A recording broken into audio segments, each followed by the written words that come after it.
The intersection between psychedelics and money has always been a little bit spicy, as I'm sure Leonard Pickard can tell us. Yet today we are privileged to be discussing not black markets, but instead how to integrate psychedelic medicine into the relative sanctity of the legal economy. Due to program changes, this panel will only be half an hour, and then Dr. Palmer will be speaking. So please welcome our last panel, From Mind to Market, the Business of Psychedelics in a Changing World.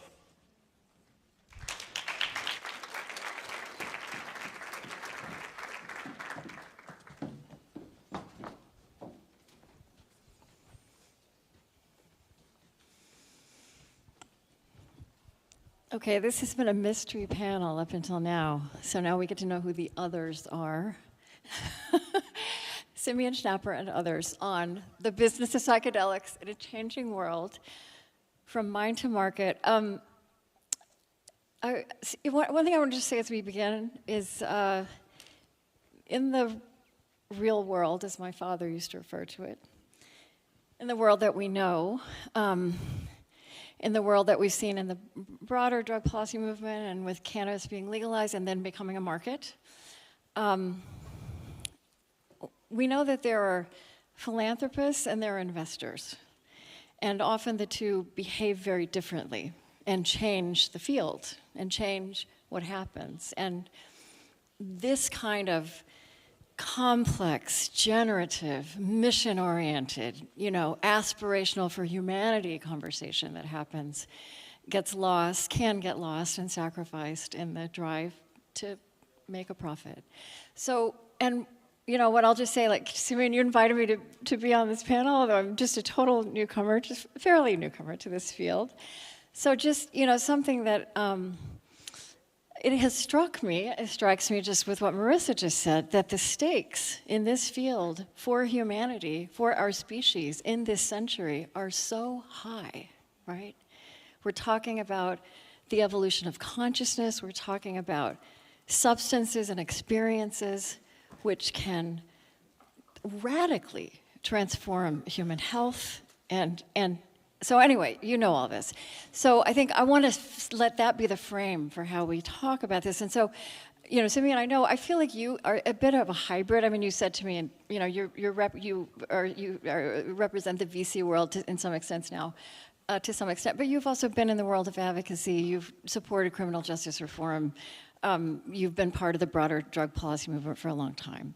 So you hold all of that. And I guess I'd love for the two of you to introduce yourselves and also maybe where you see yourselves in this landscape or how you think about this.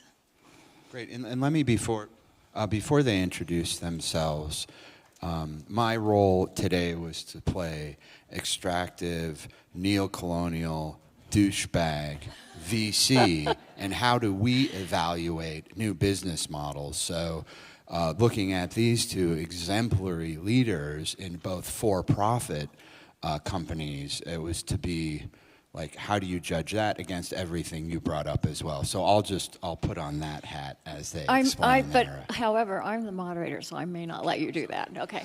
I'm so conditioned now to no, I'm going to shut up. I'm in charge right now for I'm going to shut up and I might not talk the rest of this 14 or panel. 15 minutes. Okay. Yes. All right. Thank you very much. My name is Bismark. I was here before. Oh, yeah. We can hear you. Maybe put the mic. I'm not hearing it. Hello? There. Yeah. Okay. My name is Bismark Dadzie. I was here earlier on. I'm the Chief Operation Officer of African Natural Products. We are located in Ghana, West Africa. So talking about business of psychedelics in a changing world, let's throw back. In 2020, the COVID pandemic really struck us very hard. And it got us thinking and analyzing how we are going to survive it, because during that time, exporting of psychedelic products was very, very tough, almost impossible. So we decided to focus more on the local business. That was how come we started a catfish. So we started with local restaurant where we raise catfish, smoke or grill it, and make it available to them. And then moving forward, when the borders was a little bit open, what we decided to do to make sure that we are working in a very unique cycle, sustainable one, of course, was to integrate the catfish farming with the boga farms. Okay, so we didn't want, initially we were farming catfish in artificial trampoline tanks, you know, and we realized that each and every 3 days we need to change the water because it's very dirty due to the catfish metabolism, you know. So we decided that no, instead of throwing this good water away, why don't we irrigate the iboga plant with it? And we're inspired with Simeon after his visit and questioning us that why are you waiting on rainfall to irrigate your plant rather than finding something, an alternative source? So we felt that no, then we are throwing away catfish water whilst we can use it to irrigate our plant. So the pandemic was really bad, but it was good to us in some way to come up with this brilliant idea, eco-friendly. We are now not relying on any chemical-based fertilizer, but natural fish water. And it's going a long way. So now, with our short-term source of funds, we are getting it from the catfish by selling it locally. And also, now we get other clinic representatives who come to Ghana, pick up some products from us. And also, there are other amazing alkaloids in Volcanga africana, which is readily available in Ghana. That's Volcangine, Volcamine, and a lot more. So this is basically how we are dealing with this whole stuff, business-wise, that's short-term, long-term. Like I said, we want to help this movement by making sure that we are building a very strong and firm base in terms of sourcing ibogaine out large. When we get more friendlier laws around the world, we want to make sure that it's not only us, but also engage the communities, you know, who are also locally into fish farming, inspire them, because we aspire to make warehouses all around Ghana and even West Africa, where we'll be buying products like Volcanga, Tabanante, Iboga from these farmers who want to join and help make a good base, like source for getting ibogaine out large. Yeah, so that's what we seek to do in the long run. Yeah, thank you. Thank you. Yeah.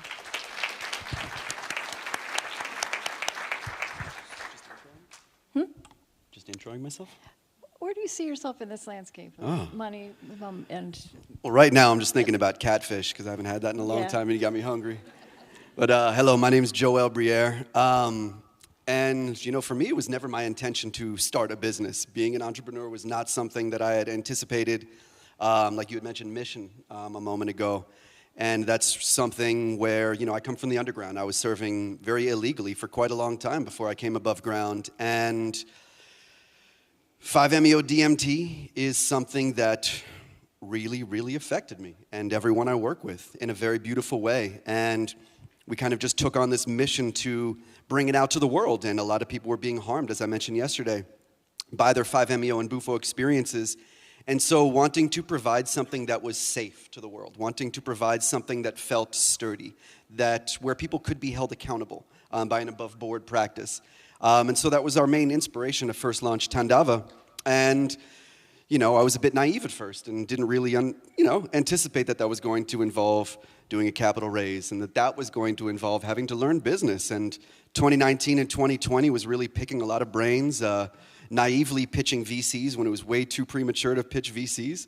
Simeon was one of the people that took mercy on me and offered some very good advice and kind of helped steer me a bit in those early days, as well as a few other VCs. And it's still, business isn't the mission, but I think the mission has evolved a bit from trying to get 5-MeO out there to also understanding that there's a need to show that there's another way to do things in the psychedelic business space other than extractive models, other than models that are purely based on profit. Money can be made while or under collaborative projects and working together in ways where everyone benefits. And that's kind of become a bit of the new mission.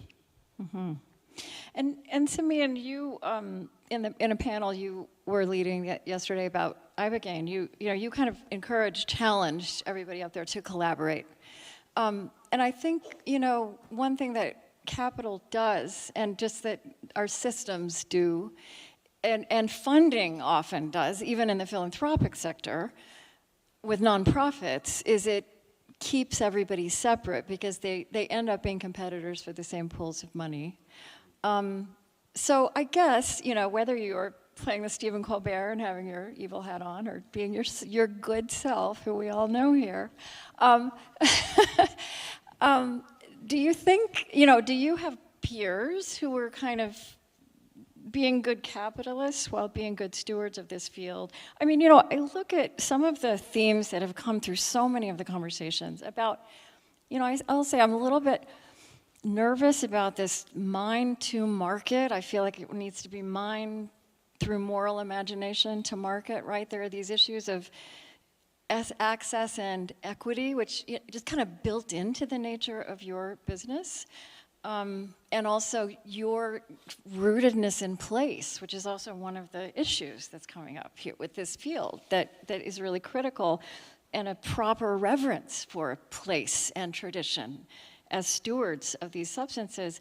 But also, think about, so let me just, I'm thinking here about, I think it has been stated here, and I don't think arguably, you could say that the mental health crisis that these molecules and plants are possibly going to just dramatically address is being fueled by the social media world, which arguably is a place in culture, in American culture, but I think in global culture. I mean, these companies are the superpowers of the 21st century, and arguably places where there is, the most access, no stigma. Some of the primary founders and leaders of these companies are open about their drug use and how they have leaned on these substances for healing, and they have become really big funders in the psychedelic sphere. So I wonder, as you watch this, and and I'm curious about what you all see as well, do you see a way through for this industry and these industries to hold the space for this complexity and these moral challenges and callings, really, I'd say? I would answer that with, definitely, maybe.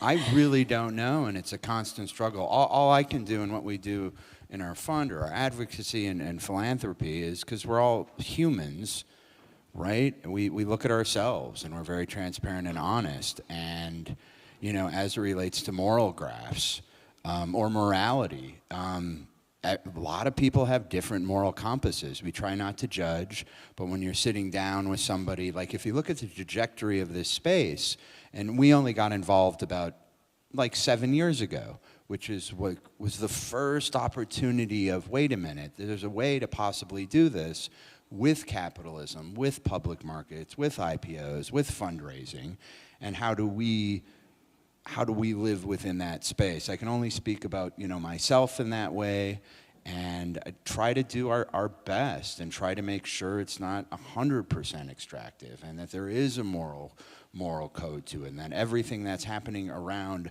the press release or the deal somehow filters back to traditional wisdom, the fact that everybody has emotions, everybody's human, everybody feels.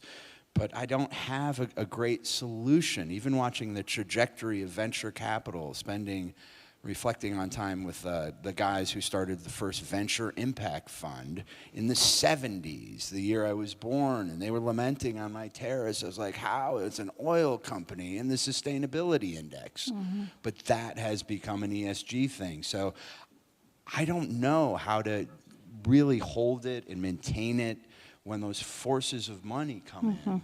And if it's malevolent money, and if it's money that you have to win, and it's scarcity, and not everybody could thrive. So I just sit in my own everybody sits in their own truth. I can't believe I even said sitting in my own truth, but I've never spoken that way. But in sitting in my own truth, I'm like, what's good, what's bad, what's my moral compass?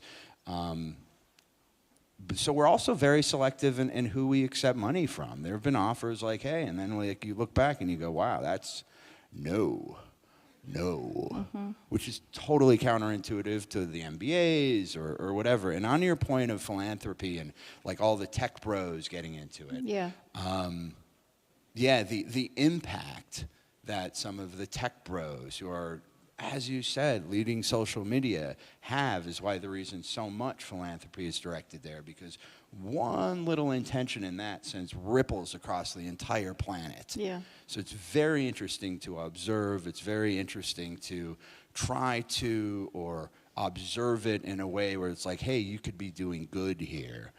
But again, everybody has a different good. So I'm not sure if I've answered the question or created 10 other questions. Well, I just want to say again, as somebody who's an outsider in this room, but I have done a lot in my other work, seeing how change happens across long spans of time in different places. I just want all of you to hold the fact that you're at the beginning of something, right? You are creating a frontier. This is amazing.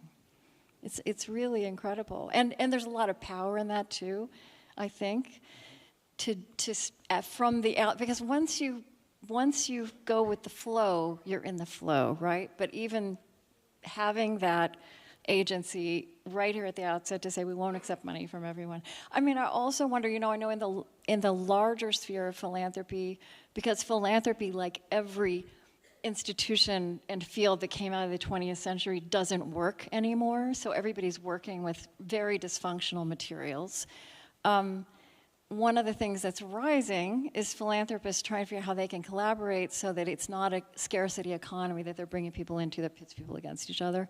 So I don't know, I feel like your question that you asked people in enterprise yesterday is a question that could be asked of the philanthropy sector around psychedelics. How to not just collaborate among ourselves in order to be a moral force as well as a financial force, and a bit of a counterweight to that dark side that is going to work against this consciousness shift that we're talking about here. Yeah, and again, I've seen this consciousness shift where, we're all in our own bubble, but these molecules are intense, non-specific amplifiers. Like when I sit down with Mexican gangs or very right-wing Nazis, who are doing psychedelics, it's promoting, it's amplifying, their moral or lack of moral code. Right. So there's no quick fix, and that's, all the work of the protocols and clinics and coming up with manifestos and writing accords and bringing people together in an open framework will help drive that. Yeah. But it's not the molecule, it's the humans around the molecule. No, but what an important statement in terms of again, the stakes are so high with this going right instead of going wrong, or even going neutral. And my pleasure in sitting on that side of the table is like looking at a business model where it's like, holy cow, you guys, or holy fish, you guys figured out a way to create this circular economy where everybody wins and profit for your investors, or where, Joel was talking about his nonprofit in his beginnings, but he's now looking at what has become market conditions of a neuroplastogen artificial intelligence play. Like what the guy with a neck tattoo who serves Toad just said, neuroplastogen artificial intelligence, and it's like really cool and smart with all this background. So like looking at the business models for me is a really cool lens, because I can then map that against everything from moral imperatives to what's happening in philanthropy, what's happening in governments, what's happening in social media. And that's kind of where I sit, at least, till the conference ends and the after party. Well, I think what goes along with being in an embryonic phase of something new that could potentially shift humanity is you're living with as many questions. You're living the questions right now, and so formulating the right questions to be living into is actually part of the work. I wonder how this is all striking you. Yeah, for me, I think collaborating is very key in this industry because it looks small but big in the sense that what I do, my friend here is not doing, you know. But when we come together, the force will be so strong that it will be so difficult for government officials to turn us down in terms of making psychedelics more friendly and more usable.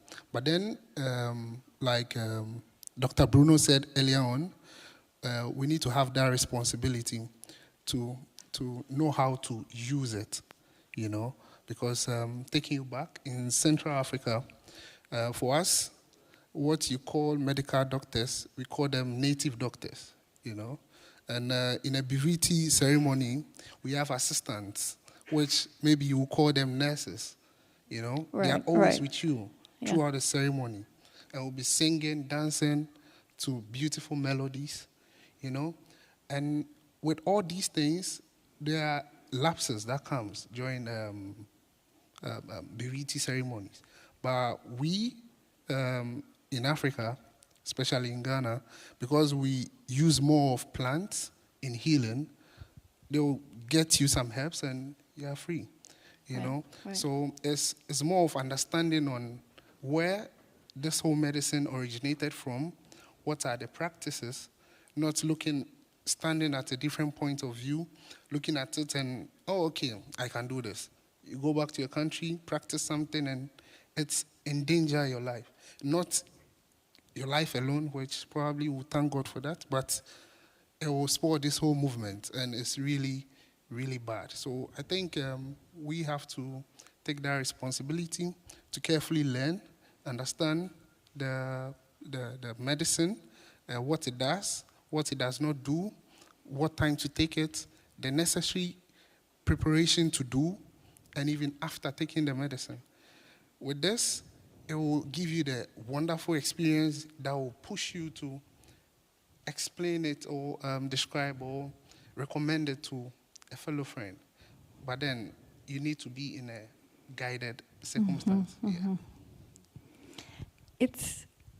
It's good for us, I mean, us modern humans, to not just be given a pill, right? Because these medicines actually require, as you say, to be as deeply healing as they can be. They require us to be in our bodies, for other people to help us settle in our bodies, for a community around us. We've needed to be called back to that. Yeah. See, it's really true. So, of course, microdosing is not much of a big deal, but flat dosing psychedelics alone is quite risky. Yeah. And I wouldn't urge anybody to try that, because what it does is that in case there is any emergency situations, you're doing it alone, or probably with a friend who has zero idea about what you are doing. He will have no way to help you. The best way to describe this whole thing is he took a psychedelic medicine. So with this, it gives a very negative narrative to the real potency of the plant or the medicine or the molecule. Yeah.